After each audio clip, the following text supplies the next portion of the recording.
Welcome, everybody. Today we're presenting from Sitting to Standing Strong, Conquering Chronic Low Back Pain. I am Dr. David Gustitus from Whole Body Health Chiropractic in Vienna, Virginia. And this topic seems to be a very common one. It might not be the hottest button that everybody talks about, but it's definitely something that I find is very common and prevalent amongst my patients and the people that I talk to. Health equals energy. I want you to think about that right before we get into this detailed topic about low back pain and about sitting. Just want to establish a common denominator here. Health is energy. If you imagine anybody without enough energy, are they getting healthier or are they getting sicker? Most people would agree that as you see energy decrease in the body, we're having a more difficult time maintaining bodily functions, maintaining our activity levels, doing all the things that we need to sustain and promote life. So what happens? Where does this energy come from? Well, we have an internal generator of energy. First of all, our brain produces the majority of the energy that is communicated to all of our cells. Each of our cells also generate energy on their own, but this energy is transmitted, it's communicated through our nervous system, from our brain down to our organs, down to our cells, and then that energy, the communication is sent back up. So we have this circulation of energy that happens through the nervous system and throughout our body. And bottom line here is I want you to understand the relationship between how you sit and that energy. So look at this. Here's somebody sitting, typical desk scenario. You can see the beautiful spine illuminated on the left through that fantastic image. You can see all the way up into the brain. You can see the spinal cord, how it's protected by the bony armor. And I use that expression purposely because that bony armor of the spine protects that red spinal pathway, the spinal cord, which is really the lifeline of the body, carrying all that life-giving energy to the nerves, to the organs, to the cells to keep everything working properly. But look at that, how it goes all the way up into the brain. The only other part that is fully protected by bone is the brain. So we have the brain protected by the skull, and then we have all of the spinal cord and the nerve roots protected by the bony armor of the spine. So keeping that pathway healthy and strong is essential to our health.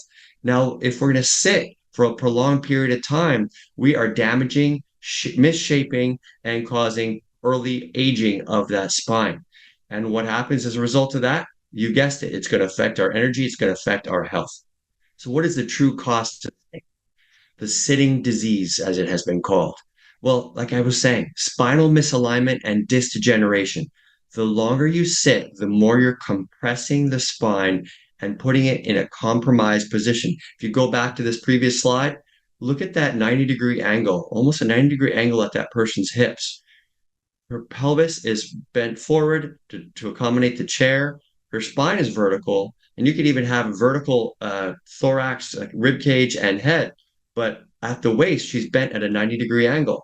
Unlike the picture to the left, where the red spinal cord is illuminated, you can see how there is no bend there. It is just it has its normal curvature. So spinal misalignments and disc degeneration because of that compressive force.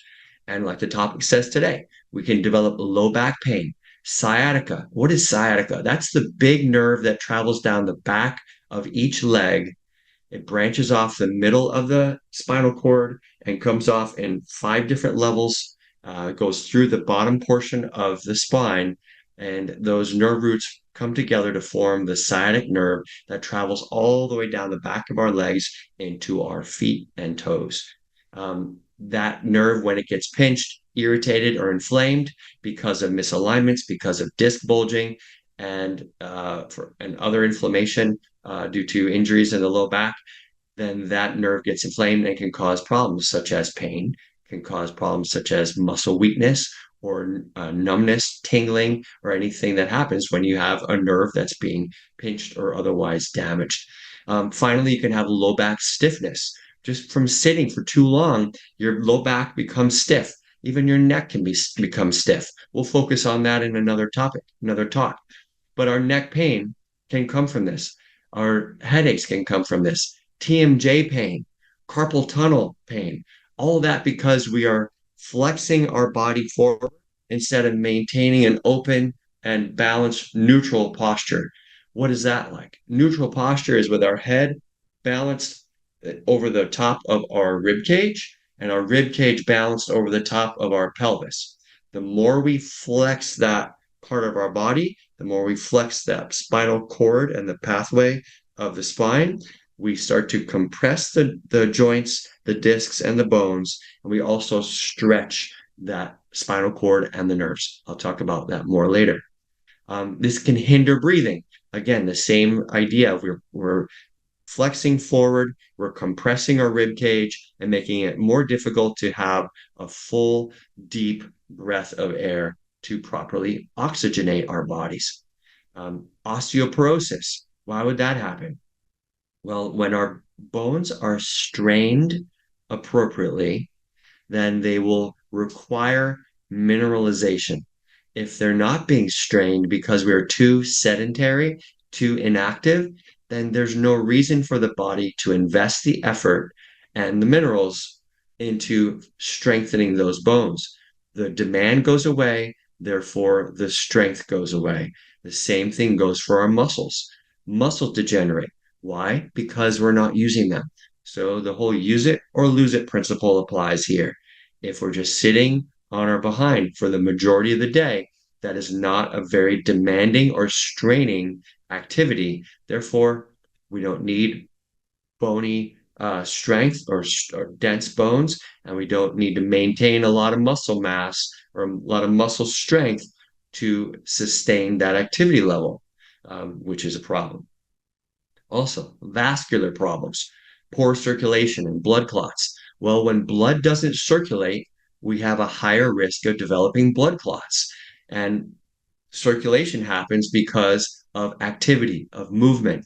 When muscles squeeze, they end up squeezing veins. And when the veins get squeezed, much like if you're trying to squeeze the toothpaste out of a toothpaste tube, you're squeezing it and it comes out the end. Well, that pushes the blood as we move up towards the heart so the heart can pump and push that blood back out in the body, circulating that blood with full of nutrients, full of oxygen and the things that we need. But that also has an issue or poses an issue for the cells that are at the periphery of our body that are not getting bathed in fresh blood full of nutrients, and they're also not able to get rid of their waste products as easily, which is what the venous supply does. So when the veins send their blood that has been now used, so the oxygen has been used, it's full of carbon dioxide that needs to be expelled through our lungs. That whole circulation needs to be maintained. Activity does it, sitting does not. Research shows that if you sit 6 to 8 hours per day, on average, you have 2 times the risk of developing type 2 diabetes and heart disease, 13% increased risk of cancer, and a 17% increased risk of all causes of mortality. That's a big deal. Even the Surgeon General said that 3 hours a day, the US Surgeon General, 3 hours a day of sitting or more is equivalent to being the risk associated with being a smoker. So it is a big deal and it's something that we need to take seriously. Prolonged sitting misaligns our spine. So let's get into that a little more deeply. Now, up to 80%, sorry, let me move this here out of the way. 80% of adults experience disc degeneration. Facet joints. You see the little joints to the left. You can barely see them, but on the left of this picture, you see the bony main body of the spine here. And then you see the posterior part where the big knobs point out to the back, where you can feel, if you felt somebody's spine, you'd feel those big bony knobs, where those facet joints are located back there. And nearly 60% of people with low back pain have facet joint degeneration. So my point here is, as we sit, as we lose the curves of our spine, we start to develop things like low back pain. But that loss of curvature means we're losing the springs or the shock absorbers in our spine that causes us to degenerate faster. And the discs degenerate. You can see these kind of tiny little thin discs in this person, well, in this sample of disc. And you can see the narrowing of those openings where the nerves go through. We can have reduced spinal mobility. Reduced lumbar lordosis is significantly related to spinal mobility. If we don't have proper curvatures in our spine, if we don't have proper mobility in our spine, then it's going to reduce further mobility. So, lack of proper curvatures changes our biomechanics, and lack of activity leads to progressively less mobility. Vertebral fractures, again, abnormal curvatures take out that proper shock absorbing effect that is given by those curves. And when those curves are lost, when we hit solid ground or if we have an impact, then all those forces transmit into the bones and the discs, leading to greater likelihood of vertebral fractures. Degenerative disc disease is prevalent in 70% of adults over 50 with abnormal spinal curvatures. And postural instability, which means that we have a higher risk, a 1.7 times higher risk of falls due to postural deviations. Again, why does spinal alignment matter? Forward head posture. So you can see in this picture here, this person is sitting with their head very far forward. They're very interested in what they're doing. So this is not a fault to anybody. It's very common to be drawn into your conversation. If you're sitting across the table from somebody, sharing a coffee, and you're engaged in that conversation, your eyes are going to meet. You're going to be engaged in what they're saying. You're drawn into the conversation. Your head goes forward. Unfortunately, though, the greater that forward head posture, the more chronic tension type headaches. Also, in general, every spinal displacement or distortion pattern causes forces on your central nervous system to increase, especially your spinal cord and nerves, in addition to the blood supply that goes through the spinal pathway. This is in the form of tension, shear, bending, or torsion type loads. So, tension, like pulling, like you see the ropes here, shear, which is going along a plane like this, where they're going forward or backwards, bending, like tilting side to side or forward and backwards, and torsion, which is twisting. All those types of forces or loads increase the progressive damage and strain on the spinal cord and the nerves. They do not last as long or function as long that way in those environments. So, stretched neurons are not able to send or carry nerve signals as well because they need to be able to contract and swell in order to do that. So, imagine water, a big bulge of water in a hose, and the water goes into that hose and it has to get out to the other side, almost moving like a snake. Imagine like a neuron, it swells up and propagates or sends that bulge down the way out to the opening of the hose or out the basically through a snake. If a snake ate something big, it has to move that mouse or whatever it ate through its body. And that's kind of how nerves propagate or send signals. And if they're stretched, imagine you stretch that snake. Now it's going to have a tough time contracting and shifting, contracting and releasing to move that and digest that mouse or whatever it ate. So think about when a snake eats something larger than it typically would. That's how a nerve has to move. A neuron has to move in order to send those signals to allow our body to function. And when the nerves are pre-stretched all the time, they're going to have a difficult time doing that. So what can spinal misalignments affect?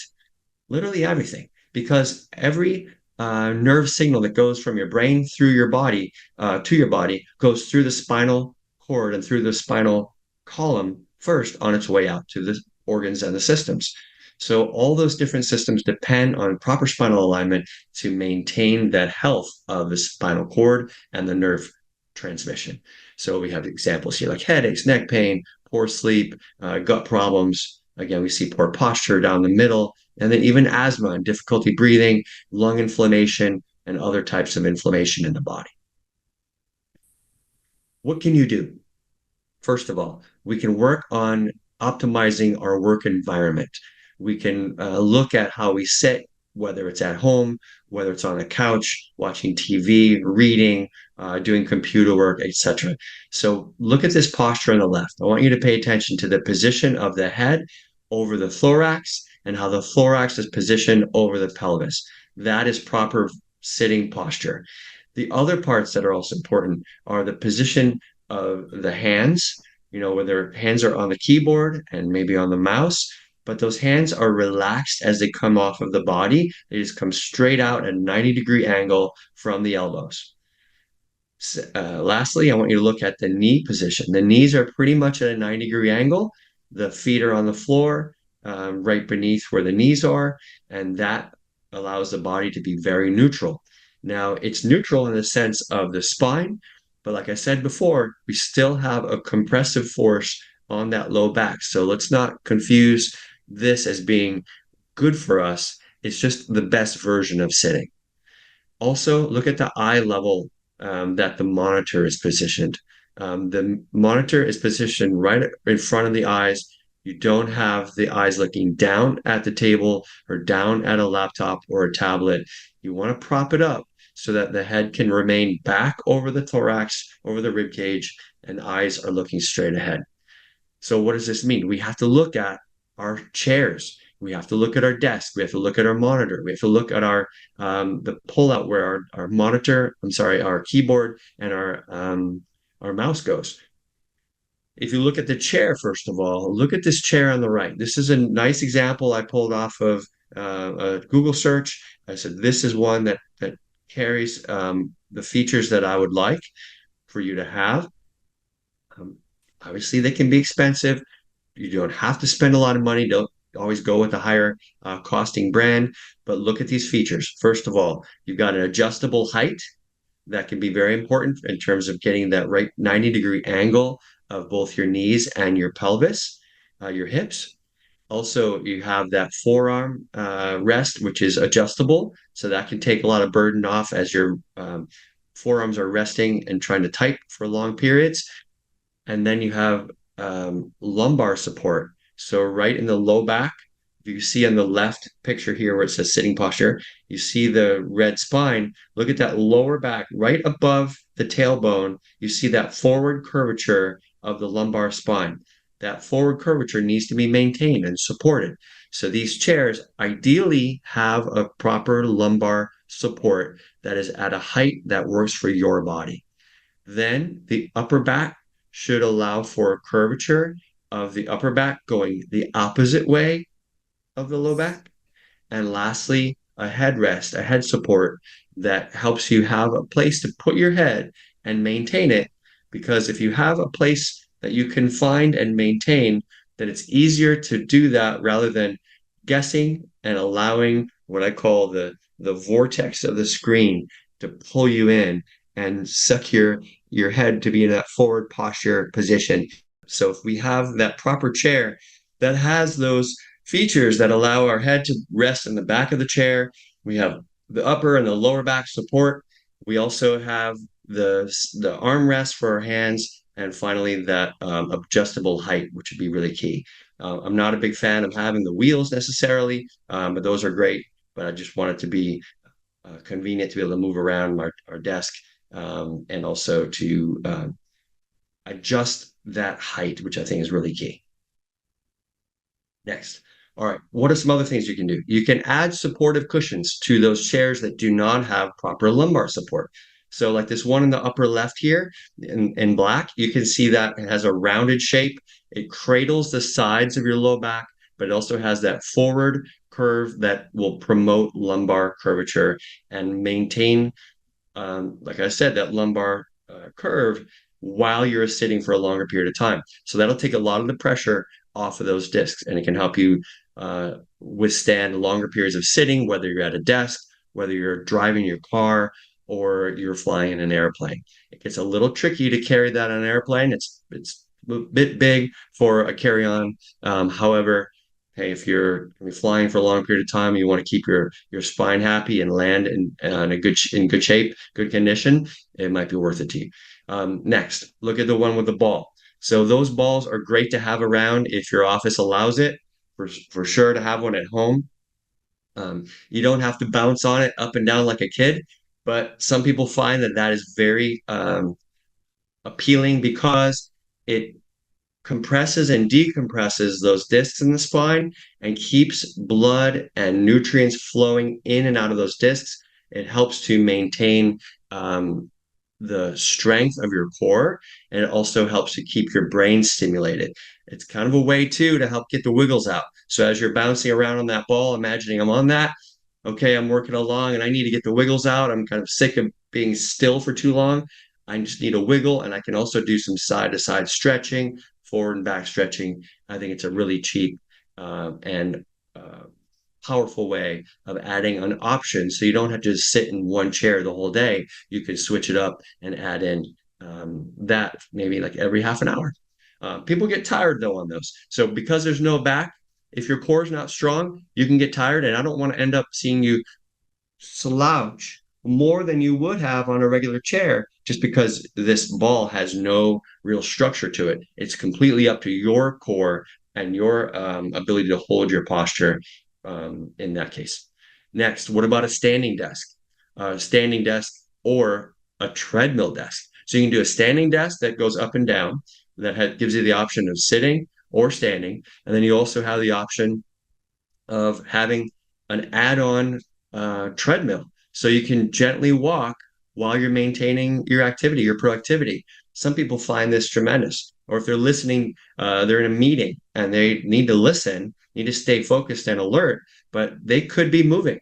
If you're from home and you can build this into your routine, fantastic. You can move your laptop over to the treadmill desk and incorporate that into your routine. That I think is phenomenal because you're truly getting a lot of activity. Your posture is now upright and you're not putting that pressure on your low back. You can maintain your core. You can really work your heart and your musculature while you're maintaining that movement. Lastly, on the right, you can see the ability to add a disc. So some of these uh, wobble discs or therapeutic discs, exercise discs, you name it.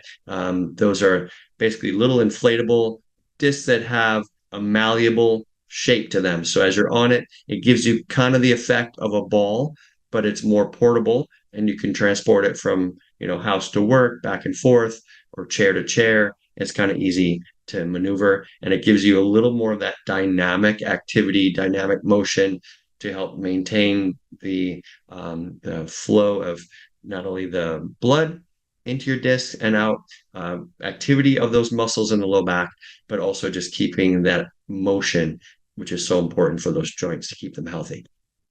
Next, what are some DIY holistic root cause solutions for chronic pain? So, okay, let's say you didn't make any of those changes yet, but I've got chronic pain. What do I do on my own before, consider the things that I would offer? And I'll talk about what I would offer as a chiropractor in a minute. The root cause here, obviously, is being too sedentary and inactive. That's the key. We've got to work on that. So there's no way around it. We've got to get to the cause. Otherwise, we'll just be chasing our tail. We'll be bailing out a boat that has a leaky holes at the bottom, and we're just bailing with our bucket, but the water keeps coming into the boat. Take standing breaks minimally once per hour, whether you're at work, at home, on an airplane. If you're driving, I know you're going to want to get from point A to point B quickly, but maybe once every 2 hours. It'd be great if you could do it once an hour. Seriously, it'll just take care of your body better. And when you do take that break, stand and extend, arch your body, reach back, open up, especially your spine, but get your neck involved, get everything opened up in that direction of extension, which is the opposite of flexion as you're sitting. Limit the sitting, alternate positions. Like I was saying, stand up, sit, use a ball, try a treadmill, walk and talk. If you have to have a meeting, maybe you can go for a walk with that person during the day. Hey, we're going to do a walk around the parking lot of our big corporate building. Great. Get into that habit of mixing it up so you're not always having to sit and have these meetings. I bet your brain is going to be more engaged because you're walking rather than just sitting and looking at a Zoom call, which can be, very mind numbing. Engage in daily exercise. So when you're not sitting, make sure you do get your daily exercise in, minimum. Okay, so like you're doing cardio 30 minutes a day, moderate level intensity at a minimum, or you're going to get into some kind of HIIT training where you're going to do like 20 or 30-second intervals of all out, whether it's running, biking, rowing, swimming, those kind of things. Get your strength training in, just get some movement activity, get your heart rate up for 20 to 30 minutes every day is essential.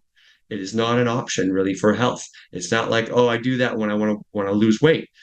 That's not the way to look at exercise. Exercise is an essential nutrient that our body requires to be healthy. If you don't exercise, you can consider yourself unhealthy. That's just the honest truth. Next, address weight gain. The more weight you have, the more strain will be on your spine and on those joints. If they're misaligned, they're going to be misaligning more and under more force than they would be if they didn't if you didn't have as much weight. So limit your carbs, increase your veggies. That's the easiest thing I can recommend. One even easier is to trade your grains for greens like kale, Swiss chard, collard greens, spinach, as often as possible. Trade your grains for greens as often as possible. Doesn't mean all your grains. For some people, you need to do all your grains, but some people you can get away with just shifting that on that spectrum towards more greens. Anti-inflammatory diet will help with pain. Look at changing out the things you're exposed to. Find out what foods you're sensitive to. I can run those blood tests for you, or maybe your doctor can do that. But really, it's important to find out what foods you might be reacting to, and also toxins. Are you carrying toxins that are promoting inflammation in your body? Because as you get irritated in one part, you'll be more irritated because of those toxins that are building up in your body. Supplements can help, but again, those are kind of band-aids. Those are one step better than pharmaceuticals. Pharmaceuticals are going to cause damage to your body. Supplements, not so much. They won't typically. But if you rely on them and you don't change the root cause, we're just kind of getting at a we're doing a pharmaceutical approach just with nutraceuticals, which is better, but it's not quite as good as creating a long-term solution. So I'll talk to you a little bit more about that in a second. Hydrate. Make sure you have enough water in your system because your discs that keep that separation between your bones, that maintain those openings for your nerve roots, they require water. Discs, those gel-like substances that are like pillows, they require enough water in them in order to maintain their height and their function. Meditation and prayer is also really important to calm your mind and reduce stress because chronic pain can come from or be exacerbated or worsened by too much stress in your life. So the more stress you have, the more you're going to be circulating inflammatory chemicals in your body, and those inflammatory chemicals will be seeking out areas to help to repair. And if your low back is already under a lot of strain because you're sitting, you'll just attract those inflammatory chemicals there too. So meditate, help your body and your brain shift out of fight or flight mode. Again, that's something that chiropractic can help with too. So corrective exercises and stretches for back pain relief. On the left, top and bottom, you see the cat, cow, typical, very common yoga pose. So on the top one, you are arching your low back. On the bottom one, you're basically doing what's called the top one is the cow, the bottom one is the cat. Either way, it could be a cat that's just going through stretches. You want to arch your low back into extension and you want to flex it where you're tucking your butt underneath and get the rounding going both directions. The second one is two versions of the plank where you're doing a front plank on your forearms. Typically, you do the top one twice as long as you do the side one. So do the top one. Let's say you start off with 30 seconds, and you can do that one on your knees instead of just your toes. And then the bottom one, also you can do that on your knees instead of on your feet. But do say the top one for 30, bottom one for 15 seconds. Work your way up. I think the world record for the top front plank is like 8 hours. So, I mean, people can do this for a crazy long period of time. I don't know how they do it. But just working your way up and getting that into your life will go a long way to strengthen your spine. In the third column, the top one, the spine or the person is lying straight. The whole body is elongated and they're just twisting at the waist. And you can see their shoulders are back on the mat. Do that really gently. We're not looking for pops and clicks and cracks of your back. You might experience that. But the point here is to really just open up the spine and twist it. You can do the same type of thing when you're standing. You probably won't be able to hold your leg out like that, but when you're standing, you want to be able to twist without bending at the waist. The bottom picture has an X on it because they're bending at the waist and twisting. This is a great recipe for damaging and causing disc harm. So if you do that, you're going to really have a higher likelihood of damaging your discs, which I want to steer you away from. And then in the fourth column, you've got the person doing what's called Superman. They're raising their legs off the ground and raising their arms and shoulders off and upper body off the ground. And you can go up and down with that, almost like you're doing a sit up, and you raise your legs and your upper body off the floor, off the ground. You do that repeatedly, and your focus for starters is on your glute muscles. Fire your glutes, tighten them up first, and then let everything else come along after that. That's the key. And lastly, in the bottom right, you can see a single leg standing challenge where you're working on your balance, which is really important to improve your stability in your low back, of your spine too. I mean, this is not just about your low back. All of these are important for a healthy spine. These exercises are not particularly, my emphasis is not to just treat pain. My emphasis is on getting your spine strong and aligned and biomechanically strong so that you can withstand the strains that you experience in your day, as well as perform at your best. So if things come at you like prolonged sitting, you need to be able to handle them. But you also want to do things like play pickleball, or you want to go play golf, or you want to go play soccer, go for a run, or play around, wrestle around with your kids. Whatever it is that you like, you need a strong spine in order to be able to do that. All right. What about the whole body health difference? I'm a chiropractor. My clinic's name is Whole Body Health Chiropractic. Well, what is the difference in approach? Well, if you look at this tree, this is the tree of life.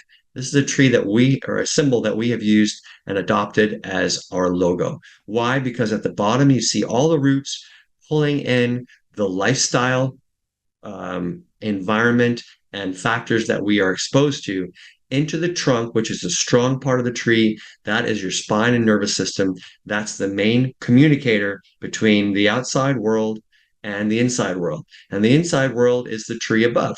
The main branches are our systems, our organs, and then at the tips of those branches are the leaves or the fruits or whatever you have, you want to say, and those are the cells. So we bring in the things that we are exposed to in our lifestyle, that you want to have a healthy, strong pathway in our spine nervous system to transmit that cleanly out to our organs and our systems and our cells. Going back to that light bulb that I showed you in the beginning, no energy means premature death. No energy means disease. 100% energy means high level of wellness or 100% health and life. If you're in the middle where you don't necessarily feel any pain, you're in the comfort zone, maybe you have no symptoms, but your body isn't working properly because those roots, those lifestyle and environmental factors are not the way where they should be. Maybe you're not eating right, maybe you're not exercising enough, maybe your stress levels are not where they should be, and you're probably heading towards the left. The arrow is pointing left. We don't want that anymore. We want to build up energy in our body, promote that energy accumulation so we can have more order, more function, and more systemic balance in our body. Typical parents want to pick up their kids again. There again, that low back, that spinal strength. It needs to be there in order for you to be able to move properly. Kids want to play and run without limits. They might be suffering from lack of energy or asthma or allergies or gut problems or different things that relate to their ability to play and just be a kid. Adults want energy. People want to feel comfortable sitting and moving. Others just want to be productive at home and at work. They want to avoid drugs and surgeries, or they want to address the root cause. And lastly, families, they want to break generational patterns of poor health and disease. Parents don't want to pass on what their parents passed on to them. So they want their kids to have a healthier experience of life than they did. So what's key there is starting them out young, taking care of their spine, their nervous system, and their bodies, and their overall health. The earlier, the better. What have they tried? They've tried everything. They've tried pills, they've tried stretching, yoga, they've tried changing their mattress 5 times, they've tried shots, they've tried ice, heat, you know, They're kind of fed up. They're like, what? These are all outside in approaches, which are all, the yoga classes are great. Having a healthy mattress is important. Doing the stretching, it's all key. But when we start getting into pills, we start getting into shots, we're just kind of masking things um, and not addressing the root cause. What's the path to health recovery? Well, we need to align that spinal pathway. This is like our fuse box. If you don't align or you don't flip on the fuses to the electrical systems in your house, there's no point in replacing the light bulb. And when our systems, our body systems, or our organs are not functioning properly, you might want to ask, is it getting the nerve supply and the function, the control from the brain that it requires? If you don't ask that, how do you know? And chiropractors are the ones to check this pathway and see whether that information, that communication is happening or not. We want to restore that nerve communication, reset what we call blown fuses, which are misalignments, and strengthen the curves and the posture to take the tension off of that spinal cord.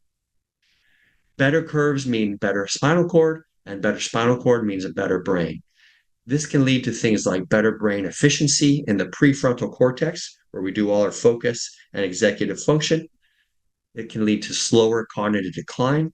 We know that when we improve the curves of the neck, if you see kids looking down at their phone, you see adults looking down at their computers, they're typically shaping that spinal curve in the abnormal, the opposite direction where it should be. If we're improving that curvature, we are slowing cognitive decline. We're improving sensory motor integration, which is the integration or the connection of input leading to output. What we take in as far as our senses, what they're feeding our brain needs to process that like a computer and produce an outcome. You know how your computer sometimes has that circle, that spinning circle of we're processing, we're still processing. That means maybe we need more processing power in our bodies. Maybe we're not processing very quickly or very well. That is a sign of poor communication in our nervous system and poor function in our brain. There's many things that can contribute to that, but one of them is a shutdown due to loss of curves.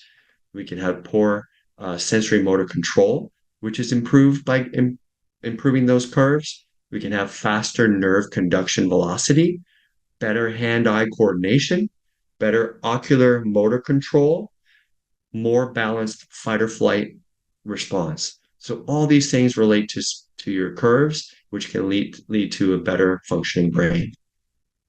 We use a hands-on and a high-tech approach for precision analysis in our office. We use digital X-ray.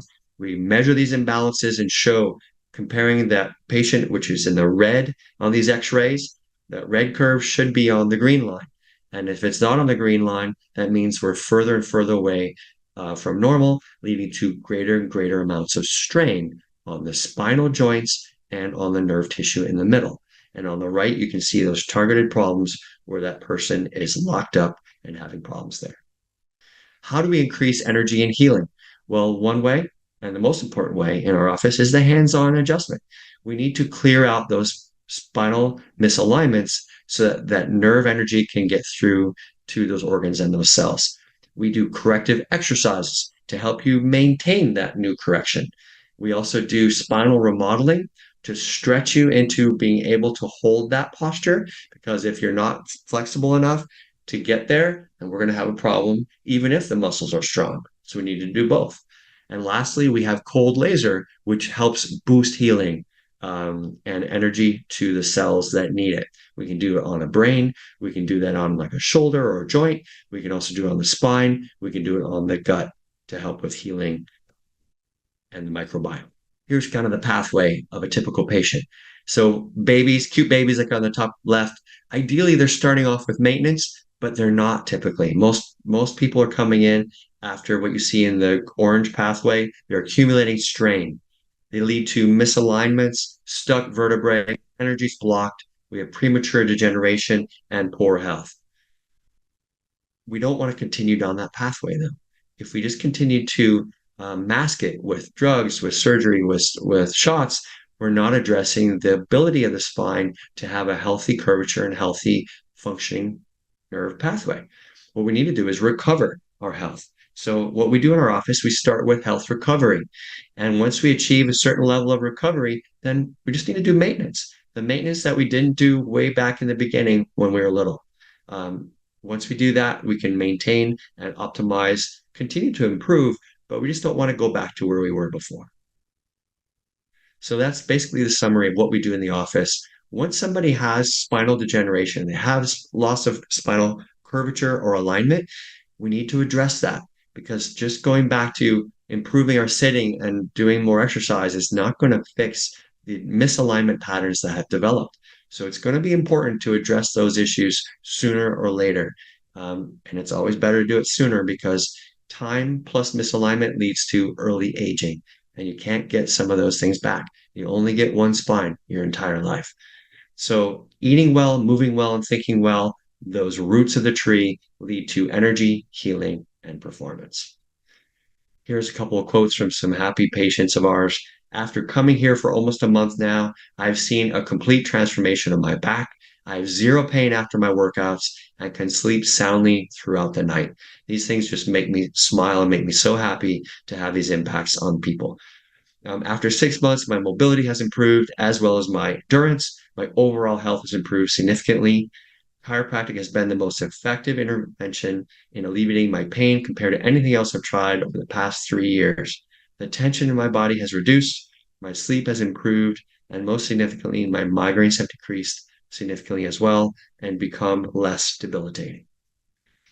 What are next steps? If you're not a patient of ours, please reach out, go to our website, wholebodyhealthchiropractic.com, and you can sign up for an appointment right there. I encourage you to come in, have a consultation with me. We can talk about what your needs are and get you on the road to better health and healing. So, thank you for being here today. It's been my pleasure to share this information with you. And please reach out. I look forward to being of service. Have a great one.